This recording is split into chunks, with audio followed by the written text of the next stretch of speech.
നമ്മൾ ആഹാരത്തിന് രുചിയും മണവും വർദ്ധിപ്പിക്കാനാണല്ലോ കറിവേപ്പില ഉപയോഗിക്കുന്നത്. എന്നാൽ എന്നും വെറും വയറ്റിൽ കറിവേപ്പില ചവച്ച് കഴിച്ചാൽ നമ്മുടെ ശരീരത്തിന് ധാരാളം ഗുണങ്ങളുണ്ടാവും. വൈറ്റമിൻ എ ധാരാളം അടങ്ങിയിട്ടുള്ളതിനാൽ കണ്ണിൻ്റെ ആരോഗ്യത്തിന് കറിവേപ്പില വളരെ നല്ലതാണ്.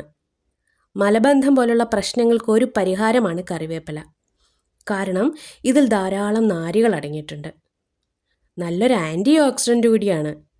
കറുത്ത പാടുകളും മുഖക്കുരു മാറാനും ചർമ്മത്തിന് നിറം വർദ്ധിപ്പിക്കുവാനും കറിവേപ്പിലയ്ക്ക് കഴിയും. കരുത്തോടെ മുടി വളരാനും അകാല നിറം മാറാനും മുടിക്ക് നല്ല ഉള്ളുണ്ടാകുവാനും കറിവേപ്പില നല്ലതാണ്. ശരീരത്തിലുള്ള കൊഴുപ്പ് അകറ്റാനും കറിവേപ്പില വെറും വയറ്റിൽ കഴിക്കുന്നത് വളരെ നല്ലതാണ്. കുടലിൻ്റെ ആരോഗ്യത്തിനും കറിവേപ്പില നല്ലതാണ്. ചുരുക്കി പറഞ്ഞാൽ വയറു സംബന്ധമായ എല്ലാ രോഗങ്ങൾക്കും കറിവേപ്പ് നല്ലതാണ്. പിന്നെ കടയിൽ നിന്നും വാങ്ങുന്ന വേപ്പില മാക്സിമം ഉപയോഗിക്കാതിരിക്കുന്നതാണ് നല്ലത്. കാരണം രാസകീടനാശിനികൾ ഏറ്റവും കൂടുതൽ സ്പ്രേ ചെയ്യുന്നവയിൽ ഒന്നാണ് കറിവേപ്പ്. അതുകൊണ്ട് വീടായാൽ ഒരു കറിവേപ്പ് നിർബന്ധമായും വേണം. പല വീട്ടമ്മമാരുടെ ഒരു പരാതിയാണ് എത്ര വേപ്പ് വെച്ചിട്ടും കിളിർക്കുന്നില്ല എന്നുള്ളത്. അതിന് കാരണം നമ്മൾ തന്നെയാണ്. വേപ്പ് പൊങ്ങി വരാൻ നമ്മൾ സമ്മതിക്കില്ല. കറി വെച്ചുകൊണ്ടിരിക്കുമ്പോഴാവും കറിവേപ്പില പിച്ചിയെടുക്കാൻ ഓടുന്നത്. ഒന്നുകിൽ ഇല ഊരിയെടുക്കും, അല്ലെങ്കിൽ തണ്ടടർത്തിയെടുക്കും. ഇല ഊരി ഊരി വേപ്പ് ഉണക്കമരം പോലെ നിൽക്കും. ശരിയല്ലേ? ഒരിക്കലും അങ്ങനെ ചെയ്യാൻ പാടില്ല. വേപ്പില ദാ ഇങ്ങനെ മണ്ടയോടെ ഒടിച്ചെടുക്കണം. അപ്പോൾ പുതിയ കിളിർപ്പ് വരും. ഇതൊക്കെ മണ്ട ഒടിച്ചതാണേ.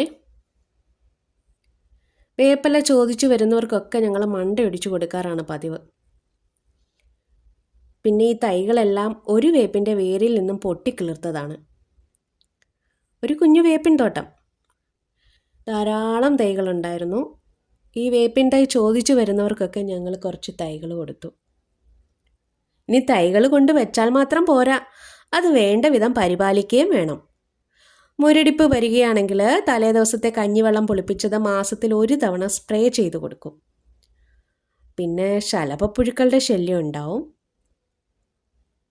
അതൊക്കെ ഒന്ന് ശ്രദ്ധിക്കാം. ശലഭപ്പുഴുക്കളെ ഞാൻ എടുത്ത് കളയാറില്ല, അവയും തിന്ന് ജീവിച്ചു പോകട്ടെ. പിന്നെ നനയ്ക്കുന്നത് രാവിലെ ആക്കുന്നതാണ് നല്ലത്. വേപ്പിന് മാത്രമല്ല, ഏത് ചെടികൾക്കാണെങ്കിലും വെള്ളം രാവിലെ കൊടുക്കണം. ചെടികൾ ആഹാരം പാകം ചെയ്യുന്നത് സൂര്യപ്രകാശത്തിൻ്റെ സാന്നിധ്യത്തിലാണ്. അപ്പോഴാണ് അവയ്ക്ക് ജലവും വേണ്ടത്. സൂര്യൻ അസ്തമിച്ച് കഴിഞ്ഞിട്ട് അവയ്ക്ക് വെള്ളം കൊടുത്തിട്ട് വലിയ പ്രയോജനമൊന്നുമില്ല, വാടാതെ നിൽക്കും അത്ര തന്നെ. അപ്പോൾ ഇതൊക്കെ ഒന്ന് ശ്രദ്ധിക്കുന്നത് നല്ലതാണ് വേപ്പിൻ്റെ കാര്യത്തിൽ. പിന്നെ ആവശ്യം കഴിഞ്ഞ് മാറ്റി നിർത്തുന്ന വെറും ഒരു ഇലയാകരുത്. വേപ്പിൻ്റെ ഔഷധ ഗുണങ്ങൾ അറിഞ്ഞുകൊണ്ട് അവയെ ഭക്ഷണത്തിൽ ഉൾപ്പെടുത്തും. വീഡിയോ ഇഷ്ടമായാൽ ഒന്ന് ലൈക്ക് ചെയ്തേക്കണേ. Thank you for watching.